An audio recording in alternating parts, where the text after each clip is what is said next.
En este momento ya va a arrancar la transmisión en vivo.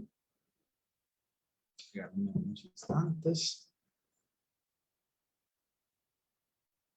Perfecto. Ya aparece la notificación de que en Facebook se está transmitiendo este encuentro en vivo. Entonces ya, ahora sí, formalmente, bienvenidos a todos. En este momento somos 11 por aquí en Zoom, más los que se vayan sumando a través de Facebook. Yo voy a estar muy pendiente de los comentarios, tanto por aquel lado como por este, los comentarios que se hagan a lo largo de nuestro encuentro formativo. Pues tras darle esta bienvenida a este espacio, que es el espacio de difusión del conocimiento, pues que tenemos ya institucionalizado en el semillero, que regularmente persigue dos cosas, o va a tener acercamientos por medio de la invitación a expertos en los distintos temas, tener acercamientos teóricos a temas de la ciencia cognitiva que están asociados directamente a las líneas de trabajo que tiene el semillero Mente, Cognición y Acción. Y también tenemos unos encuentros particulares que pretenden fortalecer la formación en investigación en ciencia cognitiva y en distintos campos pues, cercanos a la psicología. En función de esto es que hoy nos acompaña la profesora Natalie Berrío García. Natalie es psicóloga de la Universidad de Antioquia, es especialista en gestión de proyectos, es magíster en psicoterapia y está en este momento realizando el doctorado en epidemiología en la Universidad de Antioquia. Natalie también es docente en este momento de la Universidad de San Buenaventura, seccional Medellín. Acompaña varias acciones, se suma a acompañar varias acciones a partir de este año de nuestro semillero y ha aceptado la invitación para, en este encuentro, compartir con nosotros algunas consideraciones en torno a, como pueden ver en la pantalla compartida, aproximación a los diseños de investigación, una breve revisión metodológica. En función de este primer encuentro, proponemos que sea aproximadamente una hora de ponencia, ¿cierto? Y que pues tras este primer espacio en el que Natalie nos va a compartir pues la presentación que nos trae, ya tendremos un momento adicional para hacer preguntas, para plantear comentarios, dudas y todo lo demás que se quiera realizar, para lo cual podremos o activar micrófono o también están ustedes en libertad de dejar las preguntas en los comentarios, sea por este medio, por Zoom o directamente en Facebook, donde yo también estaré revisando si hay comentarios. Entonces, así las cosas. Natalie, bienvenida. Muchísimas gracias por aceptar esta invitación. Adelante. Bueno, muchísimas gracias al semillero y al profesor Jesús por la invitación. Me aparece un letrerito de conexión a internet inestable, entonces si me llegan a oír mal me avisan para yo apagar mi cámara y que prioricemos pues la presentación. La idea, como les comenta el profe Jesús, es hoy poder hacer pues como una presentación de los aspectos metodológicos más importantes de algunos de los diseños de investigación. Es muy complicado aproximarnos pues a todos los diseños de investigación en una sola hora, entonces voy a hacer pues como algunas precisiones y van a ver que tenemos pues como un derrotero respecto a los aspectos que vamos a tratar de cada diseño, priorizando, como les digo, pues los principales. Nuestro contenido entonces para este encuentro formativo se va a enfocar en un primer momento en mostrarles algunas definiciones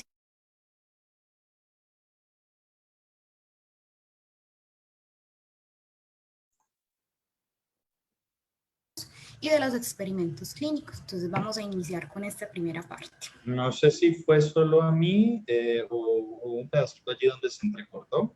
¿Los otros asistentes me pueden decir?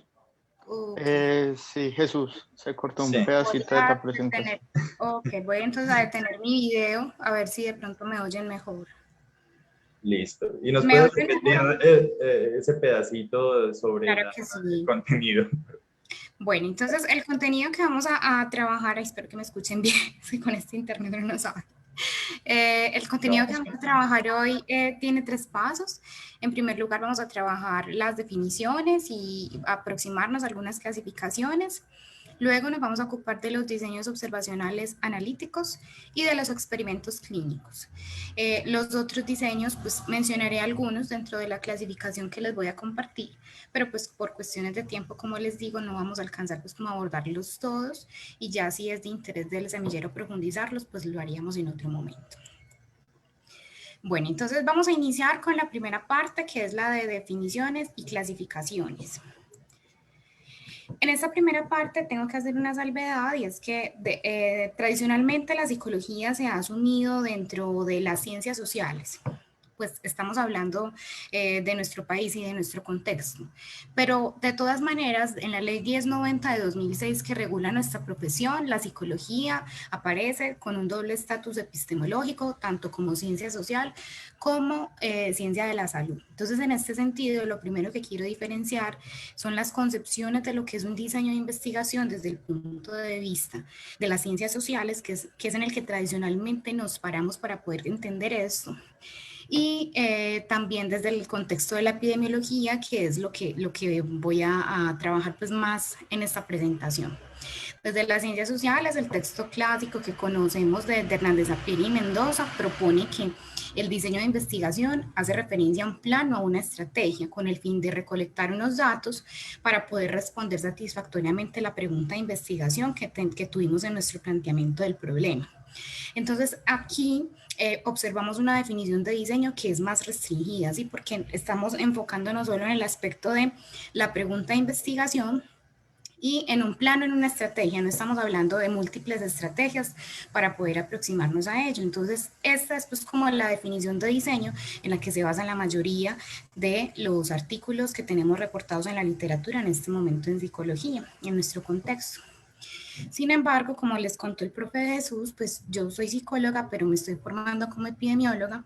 Desde el punto de vista de la epidemiología, que ya está más apuntalado en las ciencias de la salud, un diseño de investigación es un conjunto de procedimientos, técnicas, métodos, instrumentos para llevar a cabo ese proyecto de investigación. Entonces acá ya ampliamos esa visión más restringida que teníamos en la definición anterior como de un plan para poder responder sobre la pregunta de investigación, porque para nosotros en epidemiología este no es el único aspecto importante.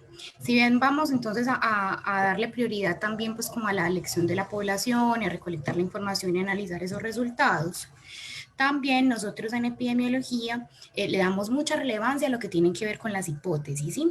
Porque cuando se concibe la psicología como una ciencia social, muchos de los docentes y muchos de los investigadores suponen que lo que tiene más relevancia, si tenemos hipótesis, porque no siempre las tenemos, son las hipótesis que denominan como hipótesis teóricas, ¿sí? En epidemiología le damos fuerza más a unas hipótesis con connotación metodológica y estadística, ¿sí? Y suponemos que esas hipótesis con connotación metodológica y estadística deben estar alineadas con nuestros objetivos de investigación. En ese sentido, el diseño de investigación es lo que me permite a mí conectar las hipótesis de mi investigación con la realidad. Entonces, por eso es que en epidemiología no solo le damos prioridad a la pregunta de investigación como tradicionalmente se hace en los diseños en psicología basados como una ciencia social. Dicho esto, entonces hay múltiples clasificaciones de los diseños de investigación. ¿Por qué son necesarias estas clasificaciones? Porque con base en eso nosotros podemos seleccionar cómo vamos a plantear los proyectos de investigación, ¿sí? Y que reduzcan la inconsistencia que se ha evidenciado entre los diseños que realmente se llevan a cabo versus los que se reportan en la literatura científica, ¿cierto? Y asimismo, esto nos permite tener una claridad entre los investigadores, ¿cierto? Entonces también eso va a favorecer la replicabilidad de las investigaciones, que es lo que tanto necesitamos, ¿sí? Porque muchísimas veces se reportan en la literatura cantidades de investigaciones interesantes, pero al no tener claridad respecto al diseño, no la podemos replicar. Esta es una de las características que metodológicamente se analizan de calidad de los artículos científicos cuando se hacen, por ejemplo, revisiones sistemáticas de la literatura o metaanálisis. Entonces hemos identificado una inconsistencia, como les cuento, en la presentación de los diseños de investigación en general en psicología.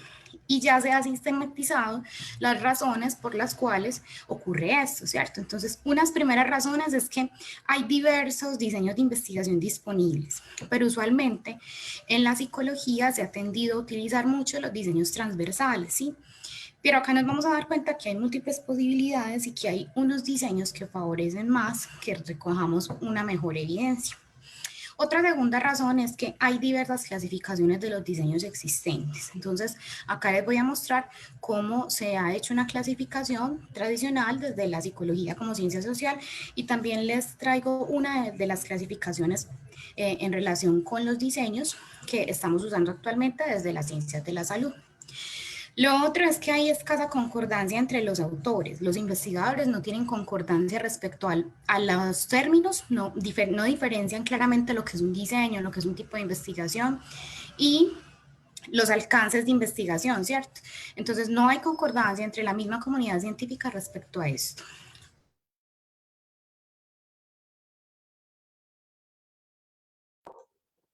Investigadores que suelen casarse, están escuchando muy mal. No, pero hace un momento se entrecortó, te dejamos escuchar los últimos 5 segundos. ¿Será que le pongo datos se al había computador? escuchado muy bien. ¿Será que le pongo datos al computador? Voy a intentar ponerle datos a ver si me oye mejor.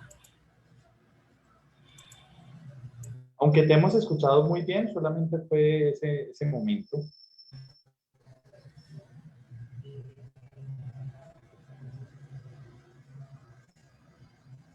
Bueno, se supone que ya estoy con datos. ¿Me oyen mejor? Te escuchamos bien. ¿O peor? Voy a seguir con datos. Vale. Bueno, si entiendo bien, los últimos minutos me han escuchado súper mal. Entonces... No te hemos escuchado mal. De hecho, fueron los últimos 5 segundos antes de hablarte donde se te dejó de escuchar, okay, pero en general se te ha escuchado muy bien. Bueno, entonces retomo lo que venía. Estamos en las razones respecto a estas inconsistencias con los diseños de investigación. Entonces, otra razón es que muchísimas veces los investigadores se casan con un diseño de investigación porque realmente no conocen otros diseños. Entonces, tratan de aproximarse a todos los problemas de investigación con el mismo diseño porque es el que conocen y es el que manejan bien, ¿sí? Y finalmente, muchísimas veces no se considera necesario declarar el diseño o se le quita relevancia al diseño, simplemente se dicen cuáles fueron los resultados del proyecto, pero no se declara esa información cómo se obtuvo. Y esto, aunado a que muchísimas veces los investigadores no tienen un propósito claro en la investigación, caen en lo que hemos criticado con el profe Jesús como el yaqueísmo. Ya que hicimos esto, entonces hagamos aquello porque realmente no hay pues como un objetivo claro que oriente la investigación. En este sentido, entonces, es que usualmente dentro de las ciencias sociales los diseños de investigación cuantitativos, que es en lo que se enfoca este encuentro formativo, se han dividido entre diseños experimentales y diseños no experimentales o observacionales. Dentro de los experimentales, tradicionalmente también se han subdividido entre preexperimentales, experimentos puros o cuasi experimentales, y dentro de los no experimentales u observacionales hallamos los transversales y los longitudinales. Esta es como la división más macro, con base en la cual se han seleccionado los diseños usualmente en psicología. No obstante, desde el punto de vista de las ciencias de la salud, nosotros podríamos identificar unos estudios primarios y también estudios secundarios. Como les cuento, hay múltiples clasificaciones, entonces esta es una sola forma de observar los diseños y aquí no están todos, acá están los principales. Dentro de estos estudios primarios tendríamos entonces una primera división entre estudios observacionales y estudios experimentales. Dentro de los estudios observacionales podemos tener una intencionalidad descriptiva o analítica. Los estudios descriptivos pueden ser poblacionales o individuales. Los poblacionales son estudios ecológicos y los individuales pueden ser reportes de casos o series de casos. Aquí hago una precisión y es que los estudios ecológicos deberían ser una prioridad en las ciencias sociales y realmente no lo son. Se han usado sobre todo en ciencias económicas, pero en ciencias sociales casi no se han utilizado.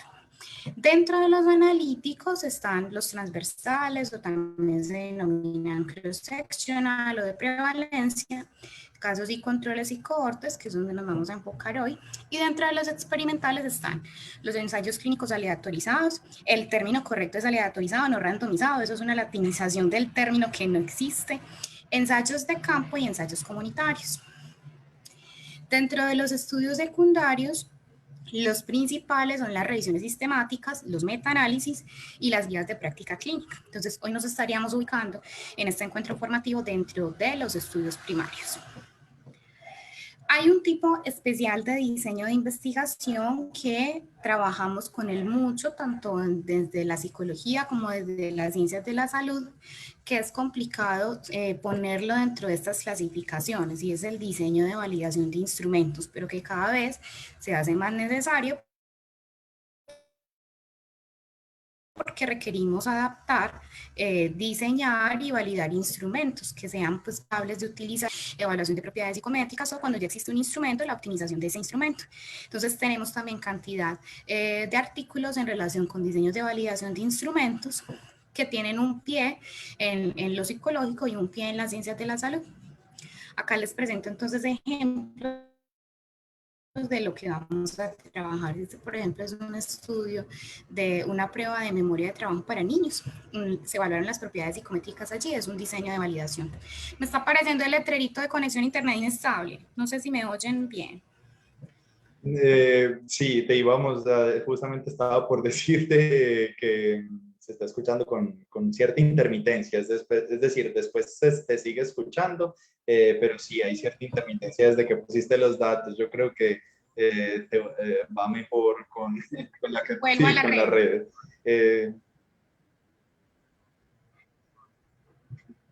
Voy a cambiar de red entonces. Acá hay tres o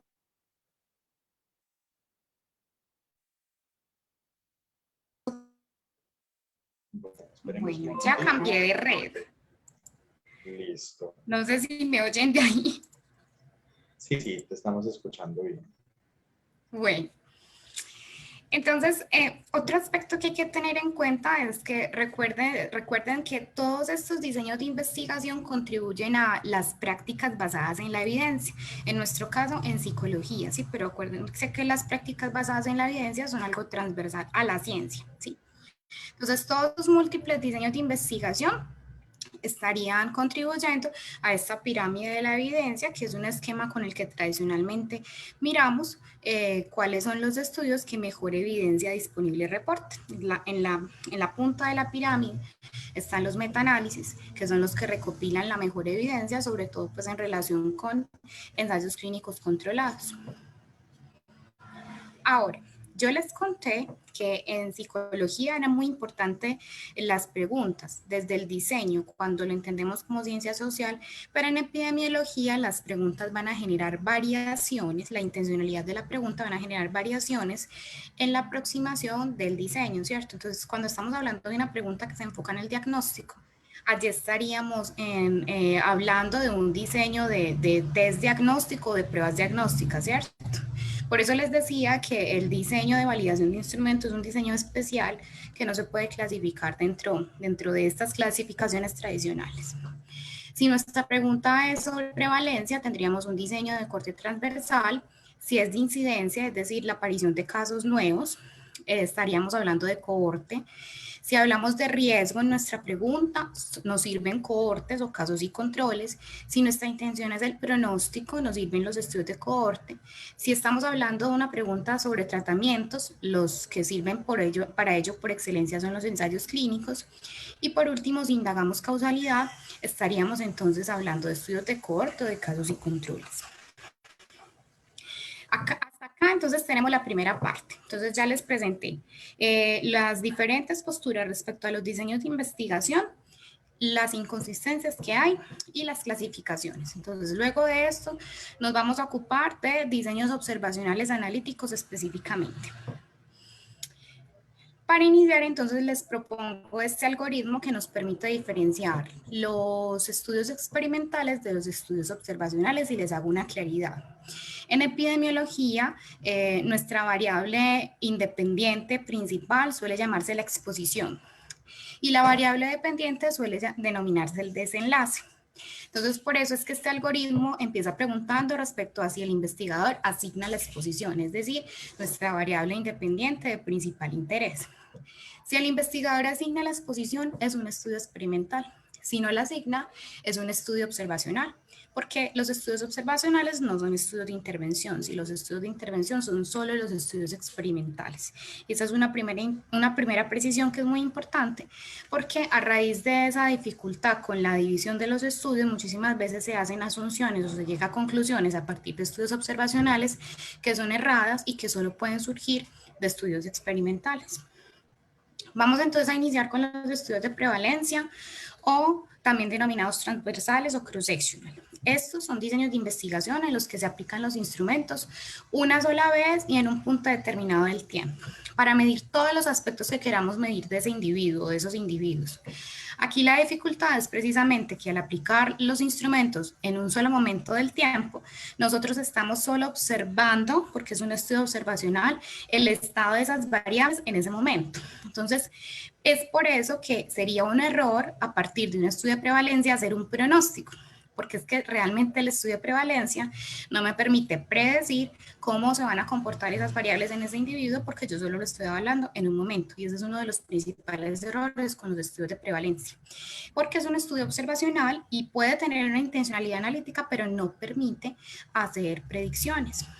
En relación con la disponibilidad de los datos, el estudio puede ser prospectivo o retrospectivo, y aquí hay que hacer una precisión, es que muchísimas veces se confunde la direccionalidad del análisis con la disponibilidad de los datos. Una cosa es que yo quiera hacer un análisis hacia adelante o hacia atrás, y otra cosa es que yo disponga o no de la información y la recolecte o la recolectará otra persona. Entonces, si otra persona ya la recolectó, yo estoy trabajando es con una fuente secundaria, por ejemplo.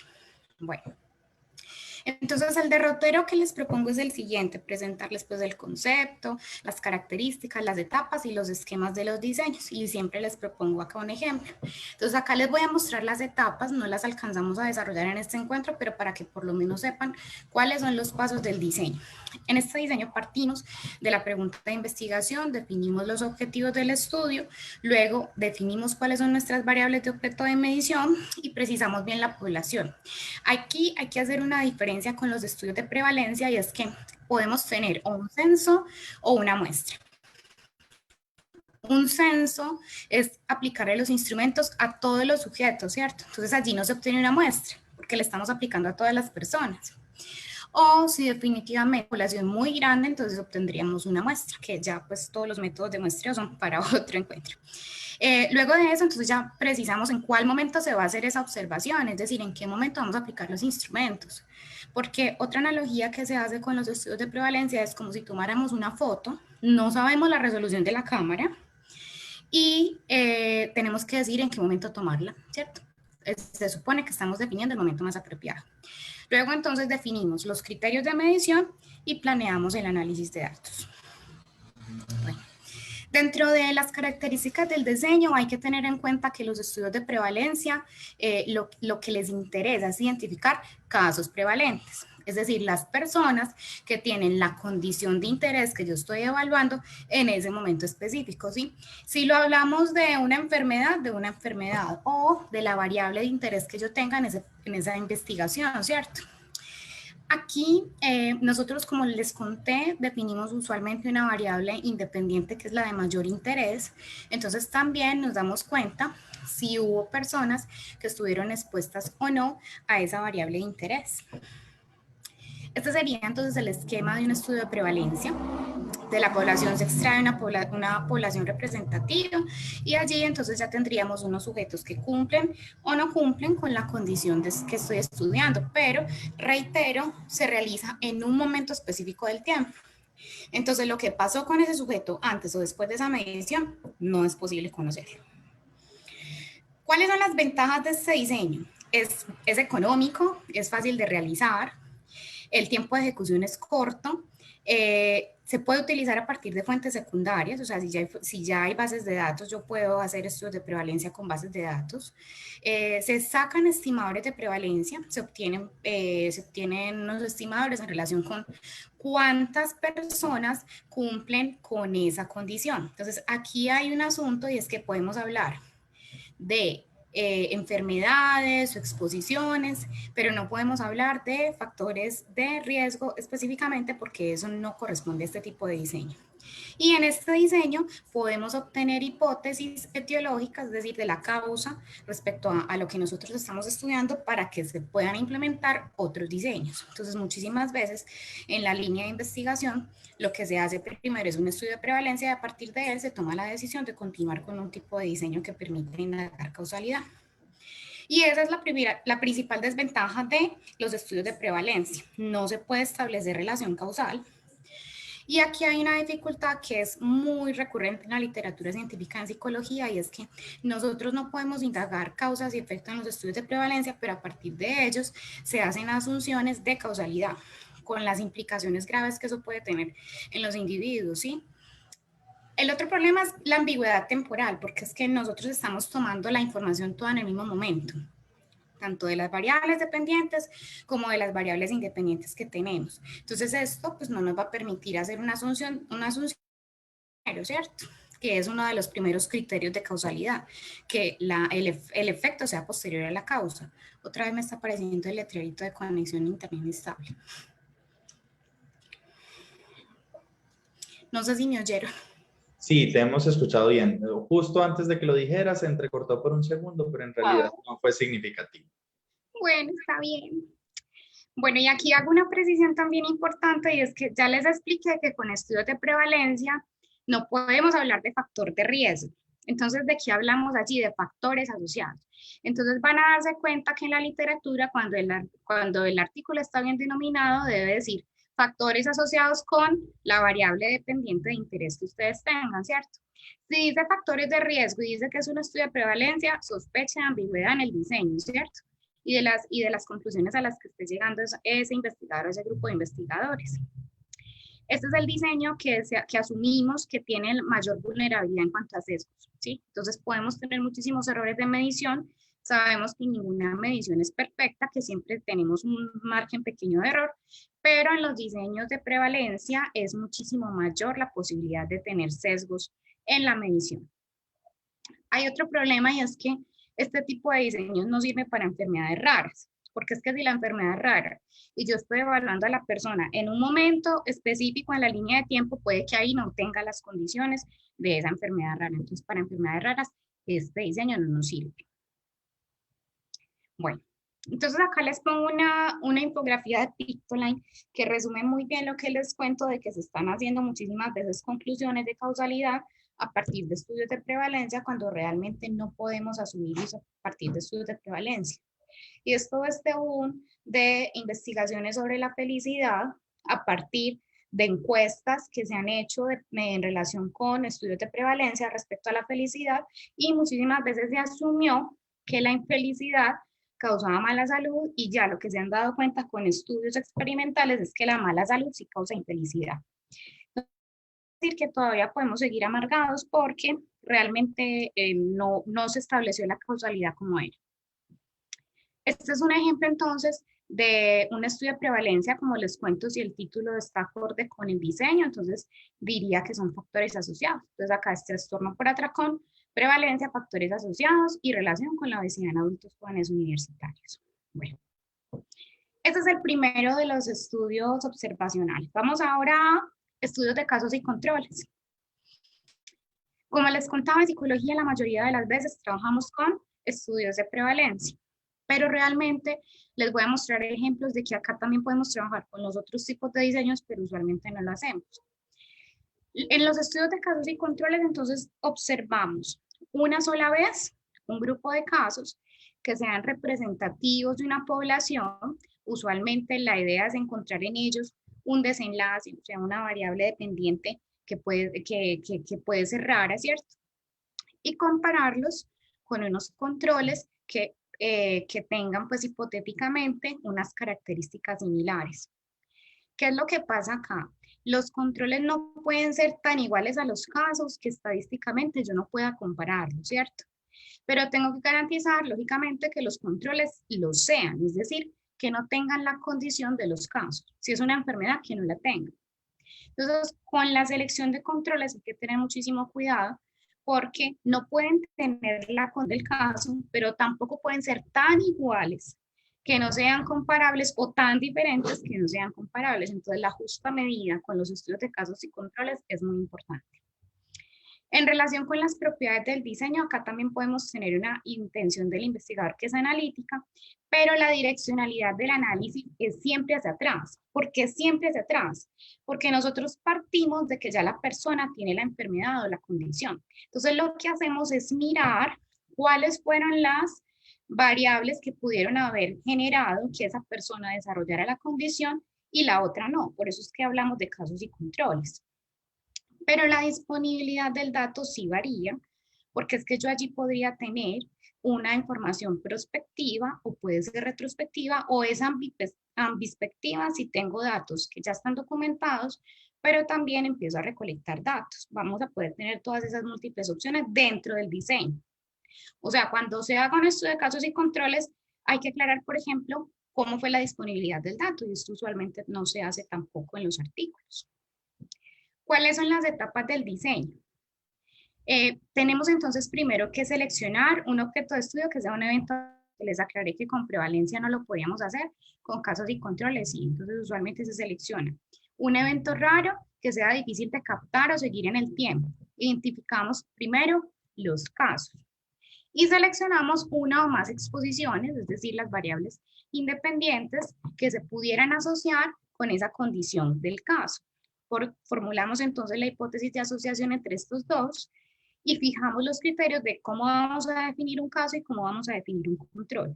Eso lo define el investigador. ¿Cómo lo define? Usualmente con base en la revisión de la literatura o desde una perspectiva clínica. Y luego definimos el criterio de lo que se va a considerar la exposición o la variable independiente de mayor interés, que debe ser igual para ambos, solo que unos desarrollaron la condición y otros no. Luego entonces lo que sigue es definir el universo, seleccionar los casos, seleccionar controles comparables, que ya les hice la salvedad respecto a eso, y mido la exposición en casos y controles, para luego comparar la frecuencia de exposición en los dos grupos. Y por último, lo mismo, analizo los hallazgos con base en las hipótesis de investigación. En relación con las características, la idea de los estudios de casos y controles es esa comparabilidad. Entonces, de acuerdo con la proporción de exposición a diferentes factores que haya tenido ambos grupos. Este es el esquema de un diseño de casos y controles. Acá ya empiezan a observar diferencias respecto al de prevalencia que les mostré, porque iniciamos desde la definición de lo que son los casos y los controles, ¿cierto? Entonces yo tengo que tener dos fuentes, una fuente de población para los casos y una fuente de población para los controles. Pero el interés es saber qué pasó antes para que unos desarrollaran la enfermedad o la condición y otros no. En relación con las ventajas, pues ya se dieron cuenta que este diseño es el que nos permite abordar enfermedades raras, ¿sí? Y requieren un menor tamaño de la muestra que respecto a otros diseños. Acá sí podemos hablar de factores de riesgo. Entonces, analizamos diferentes factores de riesgo en un mismo individuo, en este conjunto de individuos al tiempo. Y lo otro es que no son estudios tan costosos, suelen ser económicos también. En relación con las limitaciones, no podemos con ellos evaluar enfermedades que sean muy poco frecuentes, ¿cierto? Cuando la exposición es muy poco frecuente, porque realmente no vamos a tener todos los criterios para poder desarrollar los pasos que les acabé de mostrar. No podemos calcular tasas de incidencia entre expuestos y no expuestos a la condición, porque es que la incidencia no se calcula en estudios de casos y controles. Acá les he hecho cantidad de claridades porque todos estos enredos metodológicos los observa uno en la literatura, ¿sí? Acá no hablamos entonces de tasas de incidencia, pero sí podemos hablar de riesgo. Hola. Nati, no, que yo también voy a meter la cucharada, ¿sabes? Que he encontrado mucho yo, que por ejemplo en psicología cuando quieren hacer comparación de dos grupos cualquiera, independientemente de si están expuestos o no, lo llaman casos y controles. Entonces yo pienso que ahí también habría que hacer claridad, porque es muy común encontrar en la literatura que si yo estoy comparando, por ejemplo, no sé, la neurocognición en un grupo de pacientes con X condición y otros sin la condición, y pensar que la neurocognición es el factor de exposición, y no, es una característica que yo quiero comparar entre los dos.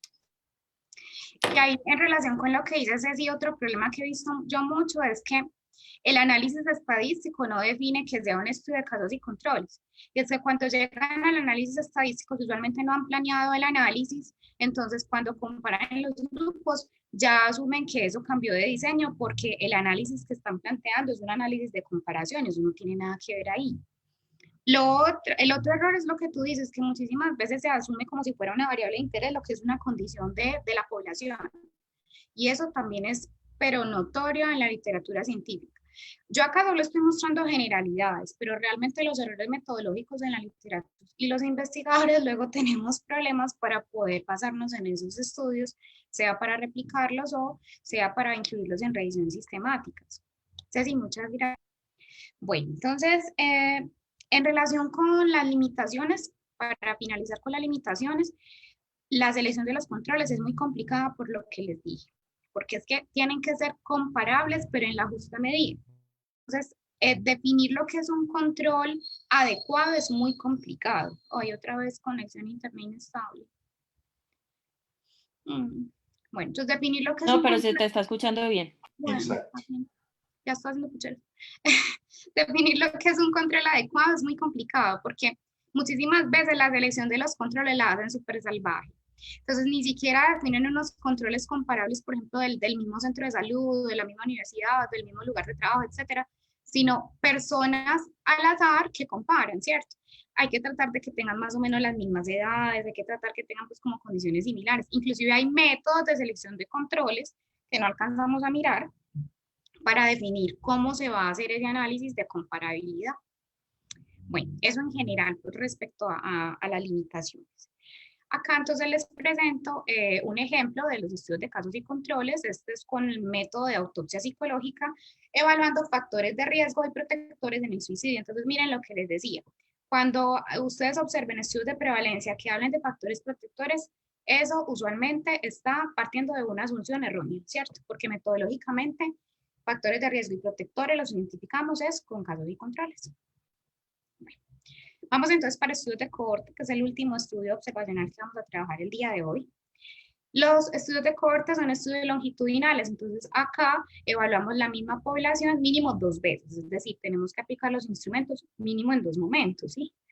La idea usualmente es que tengamos una línea base, ¿sí? Eso usualmente los investigadores se lo saltan, pero no podemos asumir el diseño de una manera tan olímpica, ¿sí? Porque realmente el diseño implica mínimo 2 mediciones, entonces no podemos asumir el asunto del tiempo de cualquier manera. Entonces, por ejemplo, el tiempo es una cosa importante para los estudios de cohorte, entonces acá analizamos si hubo un antecedente de exposición para que detectemos en un periodo si aparece o no el evento de interés o ese desenlace como les conté. Acá les muestro un ejemplo de lo que en epidemiología utilizamos mucho y son las tablas 2x2, ¿sí? Se usan para casos y controles, pero se usan para todo tipo de diseño. Entonces, lo que hacemos es identificar en casos y controles cuántos estuvieron expuestos, cuántos no expuestos, quiénes desarrollaron el problema, quiénes no. Y lo mismo hacemos con cohortes, ¿sí? Y con los demás tipos de estudios. Entonces, este es un ejemplo pues, que nos permite analizar las proporciones de exposición y las proporciones del desenlace. En relación con las propiedades del diseño, las mismas claridades respecto a cohortes, acá también están en relación con la disponibilidad del dato. Y la direccionalidad del análisis ya no es hacia atrás, como en casos y controles, sino hacia adelante, ¿sí? Porque estamos siguiendo la cohorte, por eso también se llaman estudios de seguimiento, para poder verificar cuándo tienen ese desenlace a partir de esa exposición interés. Etapas del diseño. Vamos a tener un diseño en 7 pasos. Formulamos entonces la hipótesis de lo que sería la exposición previa y el desenlace posterior que estamos esperando en un periodo, ¿cierto? Entonces tenemos que definir el desenlace, la exposición y el tiempo de seguimiento. ¿En dónde se rajan los investigadores? En la definición de los tiempos de seguimiento. Esto usualmente, ¿cómo se hace? con base en la literatura y con base en el conocimiento de ese problema clínico de interés. Aquí se pueden explorar entonces varias exposiciones y varios desenlaces. Entonces, esto permitiría identificar también muchos hallazgos de investigación en un mismo proyecto. Luego se mide cuidadosamente esa exposición y dividimos a las personas entre expuestos y no expuestos, como les mostré en la tabla 2×2. Y registramos los casos nuevos con el desenlace. Esos casos se llaman casos incidentes. Por eso fue que les conté que en casos y controles no hablábamos de incidencia, y también revuelven los casos y controles con incidencia. Entonces, en casos y controles hablamos de riesgo, pero no de incidencia. Y luego entonces registramos los momentos de exposición, ahí es importante el tiempo y el desenlace, y comparamos esa incidencia o el tiempo de desenlace en los dos grupos, en el grupo expuesto y no expuesto. Eso en cuanto a las etapas. Ahora, ¿cuáles son las características? Estos son estudios longitudinales, es decir, hacemos el muestreo con base en la exposición, esperando que las personas desarrollen ese desenlace, ¿cierto? Y podemos tener entonces también estudios prospectivos o retrospectivos, ¿sí? Y ambispectivos. Bueno, este es el esquema de un diseño de cohortes. Entonces vamos a poder tener cohortes prospectivos, retrospectivos o ambispectivos, como les cuento. La idea es iniciar con la exposición para saber cuántas personas a lo largo de ese periodo desarrollan ese desenlace o no. Los que lo empiezan a desarrollar son los casos incidentes. Y aquí hay cantidad de posibilidades que no incluyen la presentación, pero vamos a poder tener cortes cerradas, cortes abiertas, vamos a poder tener censuras, que es que un caso sale del estudio sin desarrollar el desenlace, sino que se murió, desarrolló otro desenlace que no era el de interés, en fin, hay múltiples posibilidades acá. Acá lo único que hice fue mencionarles cuáles son los tipos de cohortes, ¿sí? Unas muy comunes son por el nacimiento, que eso ha sido muy común en psicología con todo lo que tiene que ver con estudios de inteligencia, por ejemplo, y en psicología evolutiva también se han hecho ya cohortes desde el nacimiento. Hay cohortes por ingreso al grupo, por asignación según la exposición. Dependiendo de la existencia de los datos, ya les conté, podemos tener prospectivas o cohortes históricas. Y de acuerdo con el reclutamiento, fijas o dinámicas. Fijas o cerradas, los que empiezan terminan, ¿sí? Dinámicas es que yo puedo permitir que vayan ingresando personas a lo largo de ese tiempo que definí. Y ya desde el enfoque de análisis, pues que hoy no tenemos ese enfoque estadístico, que ya con la ProPC sí trabajaron algo de eso, podemos hacer un análisis por tablas de supervivencia o un análisis longitudinal. En relación con ventajas y limitaciones en los estudios de cohorte, podemos entonces, como les conté, analizar de una vez varias exposiciones, varias variables independientes al tiempo. Y evaluamos múltiples efectos también de una misma exposición. Entonces, múltiples desenlaces de una sola exposición. En este tipo de estudios, porque hacemos un diseño más riguroso y a lo largo del tiempo. Y podemos medir incidencia, que con los otros estudios no lo podíamos hacer. En relación con las limitaciones, pues son muy poco útiles para enfermedades poco frecuentes, porque entonces imagínense uno esperando meses o años que una persona desarrolle, por ejemplo, una enfermedad y nunca la desarrolla. Entonces, realmente, si vamos a utilizar esto para enfermedades raras, no nos sirve, ¿cierto? Si es enfermedades raras, usamos casos y controles. Lo otro es que como se pueden dar cuenta, estos estudios son caros, son costosos y se demoran. Entonces, como se demoran, hay que pagarle a un equipo de investigación tanto tiempo, eso pues lógicamente incrementa los costos. Y aquí en el análisis hay que tener mucho cuidado con la validez de los resultados por las pérdidas en el seguimiento, que fue lo que les conté de las censuras. Entonces, hay que mirar cuál es el tipo de análisis más adecuado, si vamos a tener en cuenta los perdidos en el seguimiento o no. Bueno, acá les presento entonces lo que les acabé de decir en relación con el momento, en el tiempo. El estudio transversal solo evalúa en un momento, las cohortes las vamos a poder tener para adelante, para atrás, ¿sí? En ambos sentidos, casos y controles solo evalúan hacia atrás. Lo que nos interesa es ver lo que pasó en el pasado para que la persona desarrollara la dificultad. Y en ensayos clínicos partimos desde este momento y es un estudio que es hacia adelante. Bueno, vamos entonces ya para la última parte, como hoy de tiempo. Vamos para la última parte, que es la de experimentos clínicos. Vamos a ocupar de los ensayos controlados aleatorizados. Este tipo de diseño es una evaluación experimental Pero aquí empiezo haciendo una precisión, es que tradicionalmente se ha identificado los ensayos clínicos con medicamentos, ¿sí? O con vacunas, porque ya las personas a partir de la pandemia comprenden que eso también está en el contexto de los ensayos clínicos. Pero realmente acá lo que se evalúa es el efecto de una o de varias intervenciones comparadas con un control en humanos, porque lo estamos hablando en el contexto de humanos. La intervención puede ser cualquier cosa, ¿sí? Puede ser un medicamento, pero también puede ser un tipo de terapia, puede ser un grupo de apoyo comunitario, cualquier cosa que se nos ocurra puede ser la intervención. Y hay que tener en cuenta las dificultades para la definición del control, ¿sí? Porque hay muchísimas críticas a lo que tiene que ver con los placebos. Estas son las etapas del diseño. A partir de una población diana, yo defino unos criterios de selección que me van a dejar entonces la población experimental. Los que firman consentimiento informado son los que participan de la muestra, ¿cierto? Porque pudo haber cumplido los criterios de selección, pero si no me firma consentimiento, pues no entra a la muestra, ¿cierto? Esto aplica para todo diseño, pero con ensayos clínicos es más delicado porque se están probando intervenciones. La idea es hacer asignación aleatoria. Eso va a diferenciar los subtipos de diseños en los ensayos clínicos. Y tenemos mínimo, se llaman brazos de estudio, tenemos mínimo 2 brazos de estudio. La intervención que queremos someter a estudio y con la que vamos a compararla. ¿Qué puede ser? O no intervención o un placebo. En teoría, sí, pero pues como les cuento, desde el punto de vista bioético ya hay muchísimas dificultades con definir un placebo, sí, o que no se intervenga.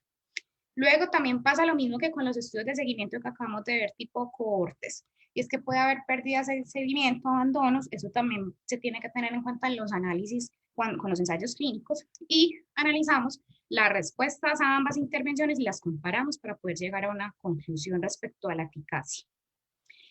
Con los placebos, entonces hay un asunto bioético delicado, como les cuento, y es que se supone que no deberíamos usar la no intervención, ¿cierto? O el placebo, sino que deberemos utilizar una intervención que sea comparable con la que queremos probar, pero si no está disponible en la población en la que la vamos a utilizar, es posible que un comité de ética pruebe lo contrario. No, tenemos que dar una intervención, aunque sea mínima, a esa población para poderlo comparar con la que es de nuestro interés. Y como les contaba, podemos tener mínimo 2 brazos en el estudio, pero yo puedo comparar 4 intervenciones al tiempo. ¿Sí? Es como esos metaanálisis que comparan terapia cognitiva con terapia cognitiva telefónica, con terapia dinámica, con un montón de cosas al mismo tiempo. Bueno, dentro de las características del diseño hay cosas que son súper relevantes, unas relacionadas con la aleatorización y otras relacionadas con el cegamiento. Pero lo más importante es que este tipo de diseño es el que nos proporciona la mejor evidencia respecto a la eficacia, como les mostré en la pirámide del inicio. Estas serían, pues, entonces las características del diseño. Yo comparo un tratamiento con un control de placebo y miro si tienen el desenlace o no tienen en ambos grupos. En relación con la asignación aleatoria, la aleatorización tiene muchísimos tipos tiene muchísimos tipos para poderse lograr, ¿sí? Usualmente la que más conocemos es la asignación aleatoria simple, allí usamos números aleatorios o un software que nos diga cuáles son los pacientes que van a ser asignados a una intervención o a otra. Pero también hay otros tipos de aleatorización que acá se los comparto porque es que esto hay que tenerlo en cuenta al momento del análisis, ¿sí? Al momento del análisis de datos hay que tener en cuenta cómo se aleatorizó. Si se aleatorizó por bloques o se hizo una aleatorización estratificada por conglomerados. Porque cada uno de estos tipos de aleatorización tiene sus ventajas, sus desventajas, como todo lo que hemos mirado, pero también puede generar sesgos, ¿sí? Y la idea es que evitemos el mayor número de sesgos en los ensayos clínicos. Bueno. En relación con tipos de cegamiento, también podemos tener ensayos en los que no haya enmascaramiento, pero esos son ensayos que no son tan rigurosos, ¿cierto? Porque la idea es que tengamos por lo menos un doble ciego, ¿sí? Ciego simple es que los participantes desconocen cuál es el tratamiento que reciben, pero aún así los investigadores podrían introducir sesgos. Entonces la idea es que ni participantes, ni investigadores, ni patrocinadores conozcan la asignación del tratamiento. Y ya el top del cegamiento es el triple ciego, es que se mantenga el enmascaramiento todo el tiempo, inclusive cuando ya estemos por realizar el análisis, ¿sí? Porque esto evitaría el mayor número de sesgos. Bueno, este es el esquema de los ensayos clínicos aleatorios. Como les mostré al inicio, hacemos entonces una selección de una población diana que cumplan o no condiciones, se firma consentimiento informado, se hace asignación aleatoria y se puede, bueno, tener cegamiento, uno de los tipos de cegamiento que les mostré, se hace la intervención controlada y la no controlada y podemos tener entonces el desenlace o no en los diferentes grupos. Entonces es un diseño de seguimiento hacia adelante. Ahora bien, en psicología esto no aplica porque realmente las fases de los diseños de ensayo clínico están propuestas es para medicamentos, para fármacos y para vacunas. Se los traje porque igual es un tema por el que preguntan mucho, pues lógicamente por la condición por la que estamos pasando, y es las 4 fases de los ensayos clínicos. Entonces, de manera muy sencilla, en fase 1 lo que se define es el rango de la dosis tolerable para la actividad, y en la tercera, eficacia y seguridad. En la cuarta lo que se hace es seguimiento de esos resultados que se obtuvieron en fase 3. Y aquí hago una precisión. Muchas personas han criticado la vacuna porque no tiene todas las 4 fases, pero es que miren que realmente la fase 4 de seguimiento puede durar meses o años, pero ya en fase 3 se demostró lo importante y es que no tuviera efectos secundarios considerables para los pacientes. Entonces, en este momento, con toda tranquilidad, podemos ponernos la vacuna. Bueno, acá se los muestro estas fases también pues como en un esquema del tiempo, porque antes de las 4 fases que les acabé de contar, usualmente se hace investigación básica, ¿sí? Se hacen estudios in vitro y posteriormente se hacen unos estudios preclínicos en animales. Esto ha estado también pues muy criticado porque saben pues como todos los movimientos que hay animalistas en este momento. Bien. Ventajas y desventajas entonces de los ensayos clínicos. La principal ventaja es que esta es la mejor evidencia disponible, ¿cierto? Y que acá podemos analizar causas-efectos, ¿sí? Que es la principal crítica que hice cuando estaba presentando los estudios de prevalencia. Aquí hay control, por eso se llaman ensayos controlados, y la asignación aleatoria nos permite distribuir equilibradamente los factores que podemos analizar como factores pronósticos y controlar también factores de confusión en el análisis. Las desventajas. Los problemas éticos son considerables y están en los ensayos clínicos que pueden ser problemáticos. Son costosos, son caritos, entonces muchísimas veces no pueden asumir el tiempo de seguimiento para pagar al equipo de investigación. Otro problema es que muchísima gente no quiere participar en los ensayos clínicos, pero a raíz de COVID-19 una explosión de voluntarios que fue maravillosa para poder desarrollar las vacunas, según lo que vi la semana pasada en la revisión de la literatura. Bueno. Acá entonces está un ejemplo de un ensayo clínico controlado. Este es de efectividad de una terapia cognitivo-conductual grupal para personas adultas mayores en atención primaria. Bien. En relación entonces con los niveles de causalidad, que fue algo transversal a esta exposición que les hice hoy, el mayor nivel de causalidad lo tendría los metaanálisis, ¿cierto? Pero ese es un estudio que es integrativo. De los observacionales, el mejor es el de cohortes, ¿sí? Y les siguen casos y controles, y pues sepamos hoy. Y de los de intervención, son mejores los experimentales que los cuasi experimentales, es decir, son mejores en los que hay aleatorización que en los que no. Finalizo entonces con este algoritmo. Entonces, si vamos a diferenciar estudios experimentales de observacionales, entonces nos preguntamos si hay intervención. Si la hay, es un estudio experimental. Si no la hay, es un estudio observacional. Si hay asignación aleatoria, entonces tendríamos un ensayo clínico aleatorio. Si no la hay, es un estudio cuasi experimental. En los estudios observacionales, si no hay seguimiento, son estudios descriptivos, ¿cierto? Si no hay seguimiento ni grupo de comparación, son descriptivos. Estaríamos hablando de lo que les mostré al inicio como reporte de un caso o serie de casos.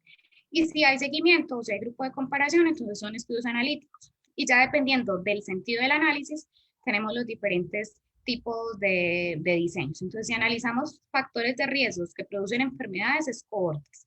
Si analizamos exposiciones que produjeron factores de riesgo, son casos y controles. Si analizamos al tiempo, todas las variables son transversales.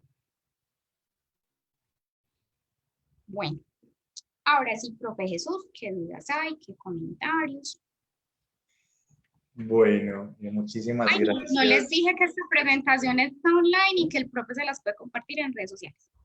Sí, justamente eso iba a señalar. Yo creo que nos acabas de dar un panorama con muchísimos elementos, definitivamente supremamente útiles y enfocadores sobre pues, la dinámica de la investigación en nuestros campos. Bien, hay mucho que decir en términos detallados, así que pues en este momento no hay comentarios en el chat de Zoom y hasta hace un instante que vi en el de Facebook, sí, no, por ahora tampoco hay. En Facebook doy la palabra pues a los asistentes si alguno quiere señalar alguna duda directamente a la profe Natalie. David te está diciendo que tiene una pregunta. Ah, qué bien. David.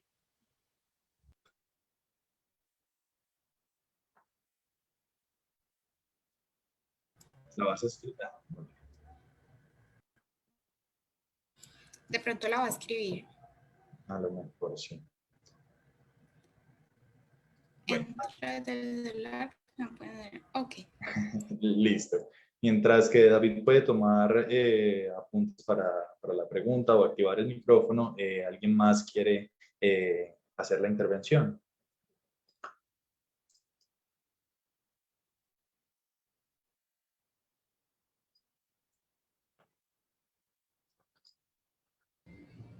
Creo que preguntas ahora mismo rondan en torno a procesar, digamos, como todo este repaso que fue bastante útil.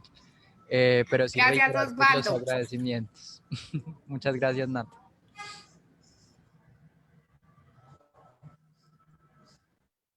Mientras alguien toma la palabra en términos, pues, como de... Ahí se me...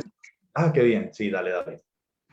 Bueno, yo tengo una pregunta que quizá pues no estaba dentro de la presentación porque hace parte como de otra clasificación de los diseños que se pueden tener, que hace referencia a la cantidad de sujetos que tienen pues como los grupos o cada uno de los diseños y cómo es la comparabilidad de estos.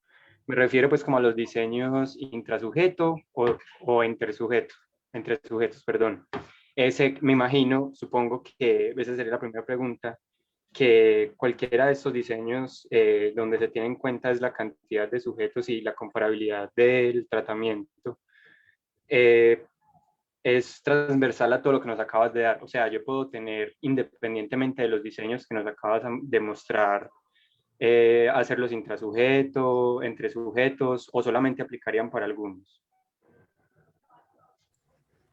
Bueno, los diseños intrasujetos son ensayos clínicos. Lo que pasa es que aquí no alcanzaba como a presentar toda la información. Esa era una preocupación que tenía, que le planteaba a Jesús, porque es realmente una pincelada y hay cantidad de cosas que no pude presentar. Hay como 11 o 15 tipos de ensayos clínicos y hay unos que se denominan insujeto o intraindividuales y es porque comparan dentro del mismo sujeto la variable. Entonces, yo, por ejemplo, cuando tuve el curso de ensayos clínicos en el doctorado, trabajé un artículo que era de una intervención bucal. En odontología se usan mucho. Entonces, comparan una intervención con un lado de la boca y otra intervención con el otro lado de la boca en el mismo sujeto. Entonces, por ejemplo, esto era para poder hacer la intervención en las amígdalas. Lo hacían con una pinza caliente en una amígdala y con una pinza fría en la otra para poder evaluar si había una reducción en la percepción del dolor en estos individuos comparando estas dos intervenciones. La de las pinzas calientes era la intervención tradicional y la de las frías era la innovadora. Creo que sí. Entonces, en el mismo sujeto se hace la comparación. Yo, por ejemplo, le preguntaba al profesor, yo tengo las rodillas mal, yo puedo comparar una rodilla con la otra rodilla, por ejemplo, que en una rodilla me hagan unos medios físicos y que en la otra rodilla me hagan otros medios físicos desde fisioterapia, y eso sería un diseño intraindividual desde los ensayos clínicos, ¿sí? Ahora, el asunto de entre sujetos, yo lo vería más, ya me dirán si tienen otra perspectiva, Jesús, estadístico. que usualmente en el análisis estadístico se hace como esa comparación entre grupos, ¿sí?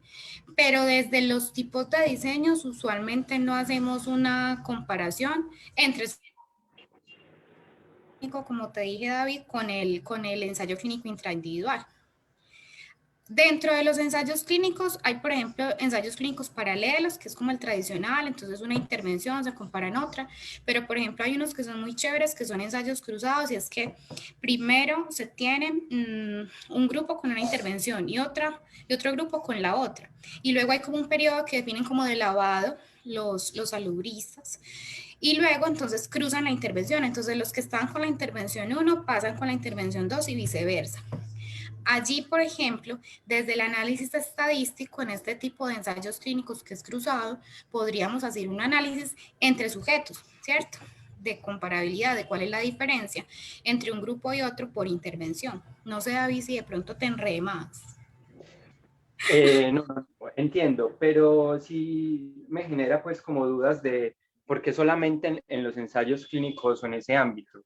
Porque yo diría que un grupo control o un grupo experimental podría estar compuesto por pocos sujetos o incluso con un solo sujeto, y que la comparación que la comparación de si el tratamiento, sea cual sea, si tiene como índices de causalidad o no, qué tanto afecta pues la variable dependiente del independiente, comparando al mismo sujeto con el mismo y no contra otro grupo. O sea, no sé si me estoy haciendo entender, o sea, tener como una muestra muy reducida, y en esta muestra tan reducida hacer muchos ensayos en los que se toman muchas mediciones, en comparación a tener un N igual, no sé, 40, en el que van a hacer muchos menos ensayos, pero la población va a ser mucho más grande. Entonces, ¿como qué limitaciones y qué ventajas podría tener cualquiera de los dos diseños en cuanto a cantidad de sujetos? O uno con poquitos integrantes, pero que se hagan muchas mediciones de ese mismo integrante y se compare el mismo, o un grupo en el que hayan ya muchísimos integrantes, pero se hagan pocas mediciones.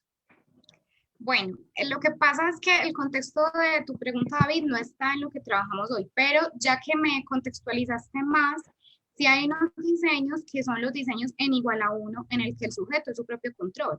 Entonces tú estableces una línea base y lo evalúas varias veces, mínimo 2, ¿sí? Que esos son series de casos. Si tú puedes hacer la evaluación en un solo individuo o puedes hacer esa misma línea base y esa evaluación recurrente en varios individuos. Pero eso está dentro de los estudios descriptivos, no de los analíticos. Eso quiere decir que la validez de la evidencia en esos estudios es inferior. Entonces, en el esquemita que les mostré de la pirámide de la evidencia y también en la de causalidad está más abajo.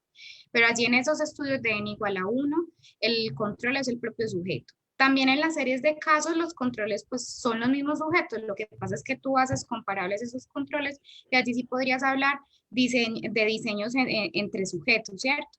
Y hablamos de diseños con series repetidas cuando hacemos la medición recurrente, como tú la planteas. Lógicamente, si yo hago la medición repetida, si hago la medición recurrente, tiene más validez si evalúo solo 2 veces, ¿cierto? Ahora, tu pregunta tiene 2 partes, porque la otra parte tiene que ver es más con la potencia estadística. Y la potencia estadística, pues sí, está mediada por una parte en relación con el tamaño de la muestra.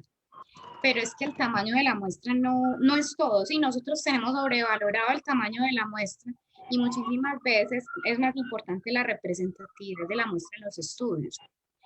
En psicología, por ejemplo, nosotros tendemos a tener muestras pequeñitas. Pero entonces, ¿qué es lo que tenemos que hacer? Valorar más revisiones sistemáticas y metaanálisis para poder tener muestras comparables, ¿cierto?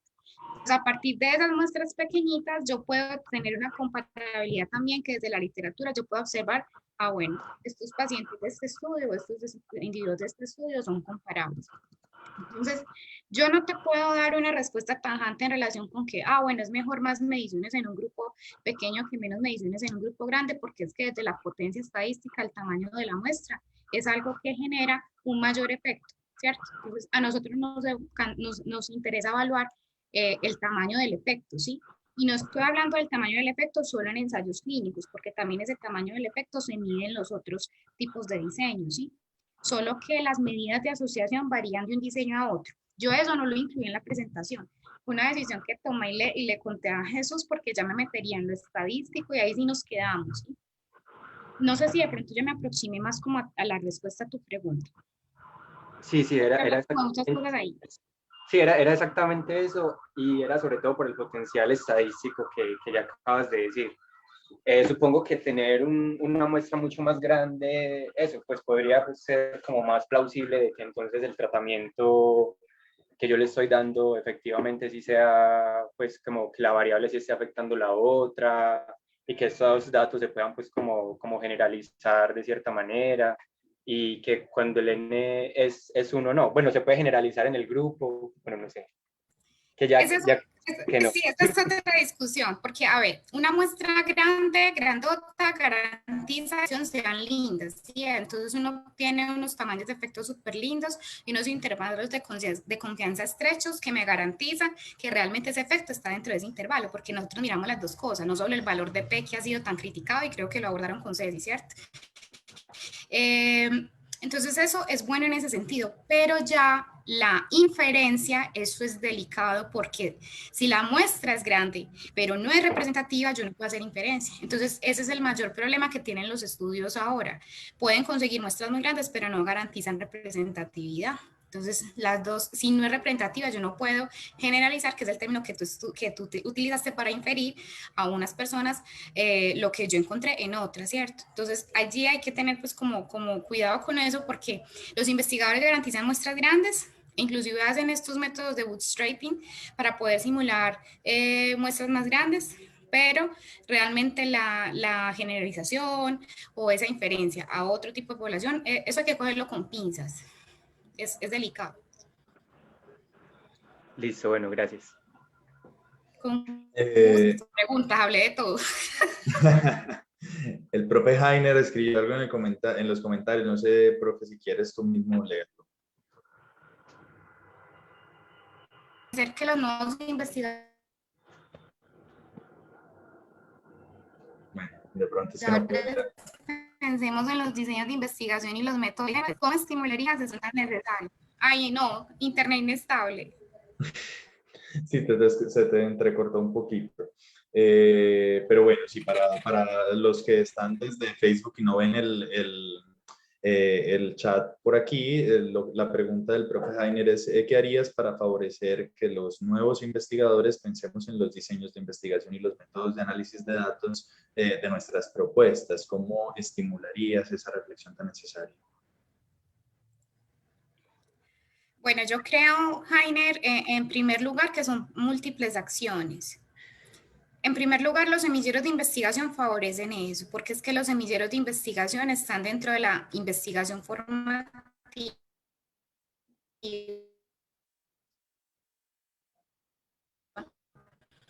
Perdimos a Natalie. Y están disponibles desde los primeros... Voy a apagar mi cámara a ver si me oyen mejor. Sí, sí, sí. Creo que tienes que repetir los últimos 5 segundos de nuevo. Ok, apagué mi cámara a ver si de pronto me pueden oír. Bueno, entonces estaba diciendo en relación con la pregunta, en relación con su pregunta. Por un lado, los semilleros de investigación que están dentro de lo que es informativo favorecen que se desarrollen esos procesos. ¿Me oyen algo? Sí, sí. ¿Hola? Sí, te estamos escuchando. Hola. Hola, sí. Yo ya te veo quieto, entonces yo ya no sé si ya me desconecté yo. Qué chavo. Sí, te estamos escuchando. Bueno, entonces, a ver si te lo voy a terminar la idea. Los semilleros de investigación favorecen esto porque es que están abiertos desde los primeros semestres, entonces allí podemos formar a los estudiantes para que tengan un conocimiento sólido de los diversos diseños de investigación. Y por eso pues yo aplaudo estas iniciativas de difusión que tiene, por ejemplo, el semillero Mente, Cognición y Acción, porque es abierto para todo el mundo, ¿cierto? Inclusive es abierto para estudiantes que no estén en nuestra universidad, en San Buenaventura. Y tiene una parte muy importante en formación en cuanto a investigación. Entonces los semilleros serían una opción.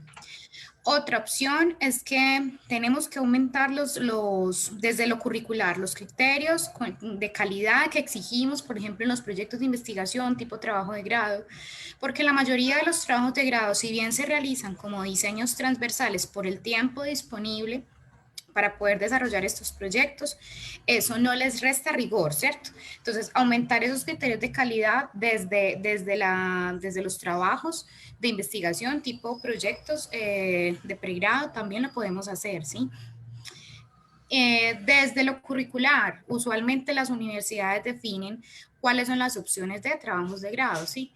Y dentro de esa definición de los trabajos de grado también están teniendo en cuenta diseños tipo revisión sistemática para los trabajos de grado. Eso antaño no se hacía, o sea, cuando nosotros estudiamos el pregrado, eso no nos tocó.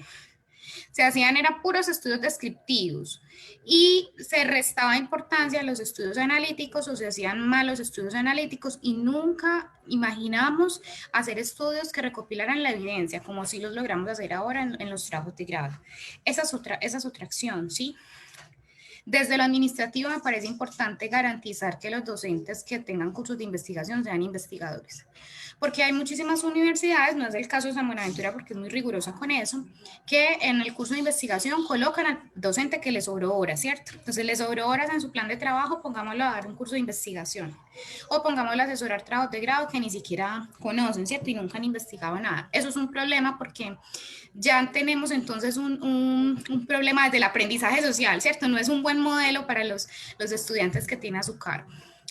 Lo otro es que en psicología realizamos eventos académicos que no necesariamente son científicos. Entonces, otra acción es que el estatus de nuestros eventos no sea de evento académico, es decir, de discusión epistemológica o teórico-filosófica, sino que sean eventos científicos, que los pongamos pares, que los muchachos presenten pequeñas ponencias de 15 o 20 minutos en las que hagan un rastreo de un problema de investigación, que identifiquen posibles soluciones y que presenten y se fogueen también en relación con esos diseños de investigación en esos tipos pues como de eventos.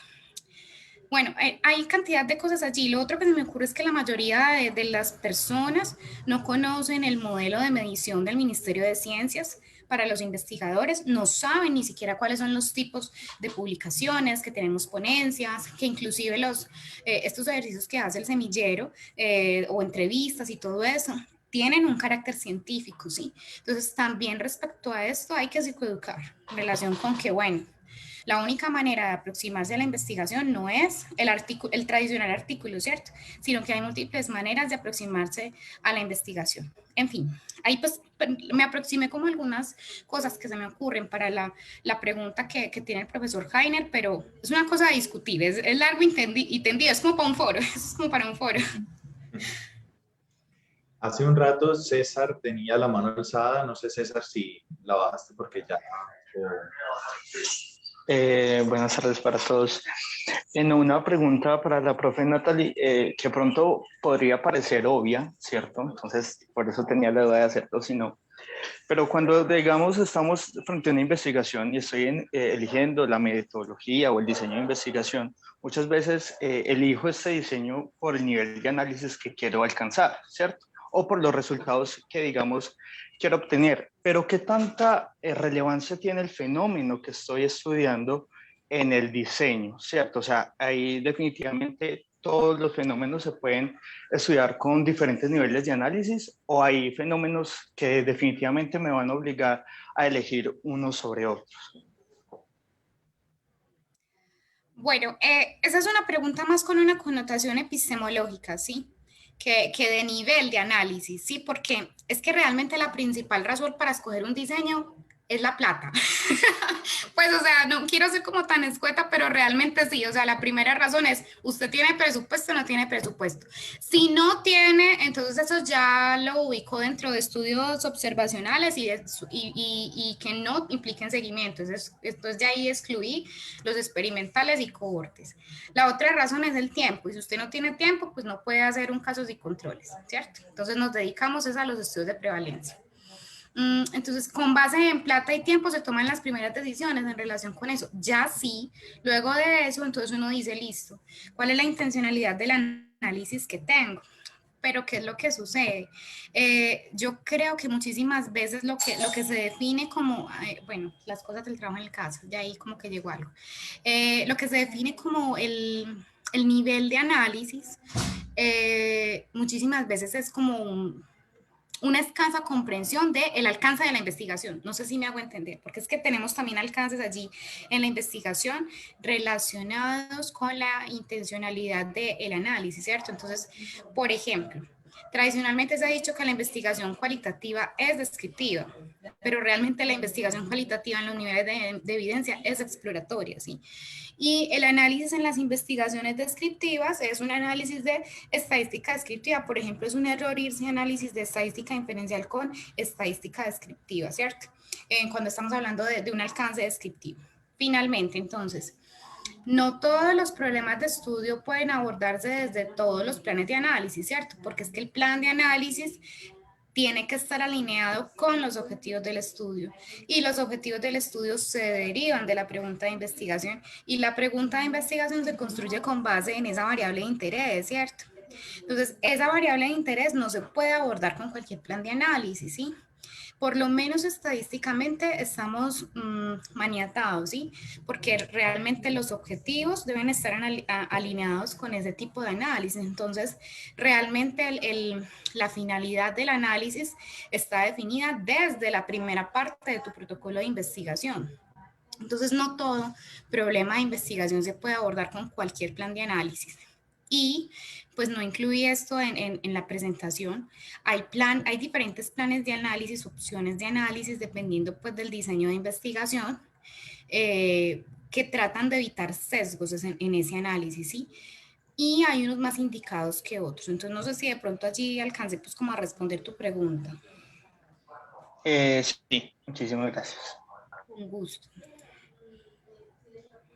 Bien, no veo más comentarios en Facebook ni por este medio, pero de pronto alguien tiene algún comentario final o señalamiento a realizar.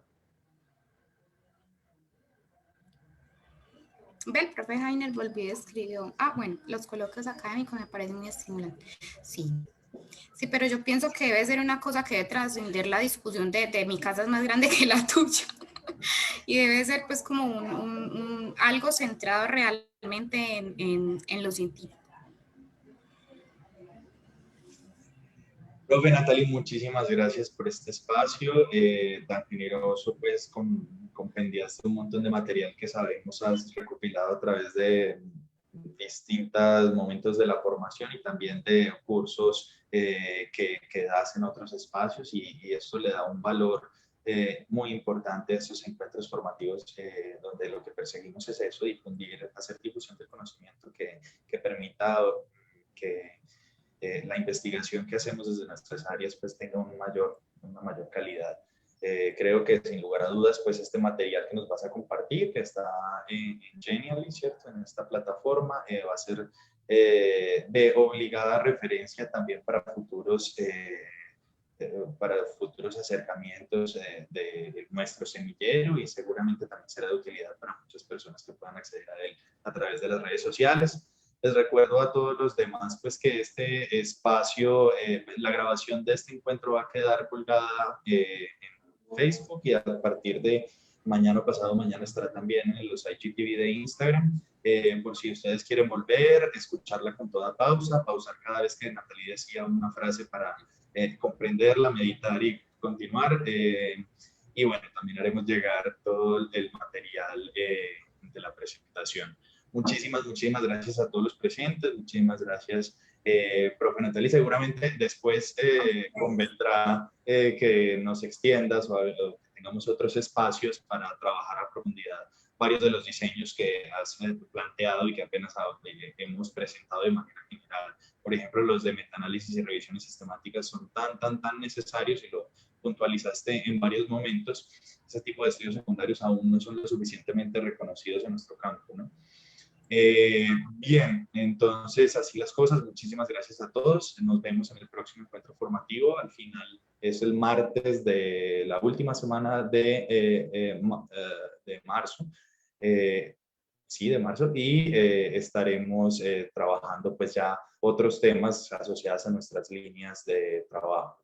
Muchas gracias y una feliz noche para todos.